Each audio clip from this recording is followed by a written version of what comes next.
Assalomu alaykum o'quvchilar, 7 sinfdan kelgan joyimizdan davom etamiz. Demak, sizlar bilan 25-mavzu vodorod oddiy modda, vodorodning fizik va kimyoviy xossalari haqida gaplashamiz. Oddiy modda sifatida vodorod ikkita atomdan tashkil topgan molekula holda yuradi. Uning nisbiy molekulyar massasi 2 ga teng bo'lib, eng yengil, eng yaxshi issiqlik o'tkazuvchi gaz deb hisoblanadi. Odatdagi sharoitda atmosfera havosida oz miqdorda uchraydi. Vodorod metallarda erish xususiyatiga ega. Undan tashqari eng yengil gaz sifatida eng katta diffuziya tezligiga ega. Demak, gaz qanchalik kichkina bo'lsa, shunchalik diffuziya tezligi balandroq bo'ladi. Adashmasam bu Grem qonuni degan narsa bor edi, lekin bizga, ya'ni DTM savollariga oid deymizmi, biz kitoblarimizda yo'q bo'lgani uchun bu qonunni to'liq o'rganishinglar shart emas. Shunchaki gazni massasi qancha kichik bo'lsa, shunchalik tez harakatlanadi deb eslab qolsak bo'ldi. Uning molekulalaridan boshqa gaz molekulalariga nisbatan tegishli modda muhiti tez tarqaladi. Turli to'siqlardan oson o'ta oladi. Yuqori bosim haroratda uning bu qobiliyati yanada ortib ketadi. Demak, vodorod eng tez harakat qiladigan. Yengil atletika bilan shug'ullanadigan odamlarda e'tibor bersanglar, vazni ancha kichkina bo'ladi. Pastroq bo'ladi. Chunki tezroq harakatlanish uchun vazn ularga qarshilik qiladi. Xuddi shunaqa ma'noda. 100 kiloli atletika bilan shug'ullanadigan odamlar bo'lmaydi, to'g'rimi? Vazn qancha kichik bo'lsa, shunchalik chaqqonroq tez harakat qiladi. Vodoroddan xuddi shunaqa. Ya'ni diffuziyani shunday eslab qolsanglar bo'laveradi. Vodorodning fizik xossalari. Demak, vodorod rangsiz, hidsiz, ta'msiz gaz. Suvda yomon eriydi. Normal sharoitda 1 litr suvda 21,5 millilitr eriydi xolos. Ba'zi metallarda vodorod o'ziga xususiyatlardan bittasi bu metallarda erish xususiyati. Nikel, palladiy, platinada yaxshi eriydi. U eng yengil gaz, havodan 14,5 marotaba yengil. Endi kimyoviy xossalari. Odatdagi sharoitda molekulyar vodorodning faolligi katta emas. Atomar vodorod esa ancha faoldir. Qaranglar, konfiguratsiya mavzusini hali o'tmaganmiz sizlar bilan. Vodorodda mana bunday bo'ladi. Vodorodda bitta elektroni tok holatda joylashadi. Endi mana bunday H2 bilan yozadiganimizda vodoroddagi ikkitasi umumlashib turib mana bunday juft bo'lib qoladi.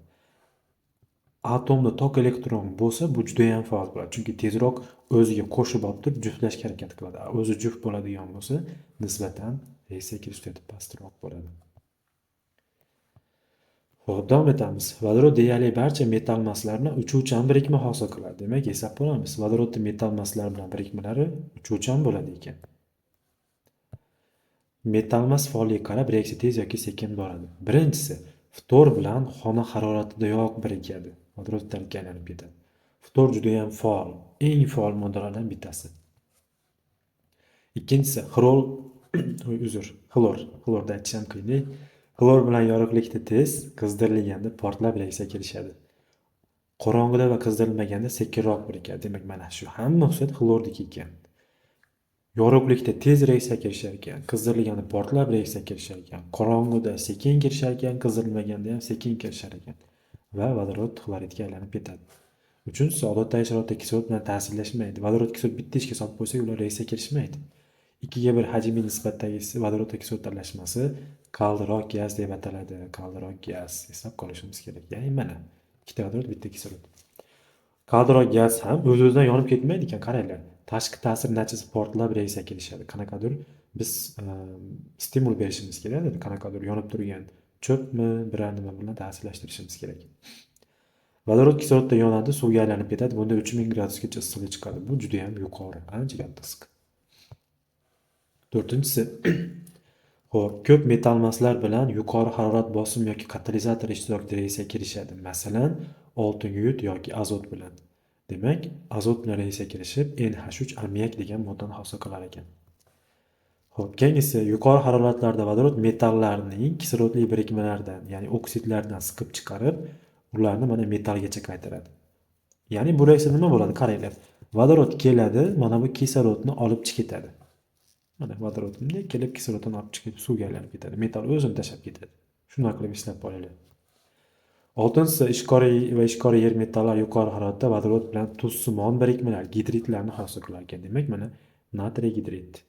Bizda yana kalsiy gidrit bor metallardan. Bundan tashqari alyuminiy gidrid ham bo'lishi mumkin, lekin odatda bizda birinchi, ikkinchi guruhda gidridlar haqida aytiladi ko'proq savollarda. Endi atom holdagi vodorod oltin, gugurt, mishiyak, fosfor, kislorod bilan xona haroratda reaksiya kirishadi ekan. 30-rasmni ko'rib qo'yamiz. Vodorod yordamida mis oksidni qaytarilib, misni hosil bo'lishi ekan. Hop. Demak, mis oksid qora rangli modda bo'ladi. Sekin-asta vodorod qo'shilmada vodorod ketganimiz sari u qizil rangli misga aylanib ketadi.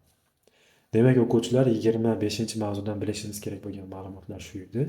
Nisbatan qisqa, lekin yaxshi ma'lumotlar berilgan. Yaxshilab o'rganib qo'yamiz. Sog' bo'linglar.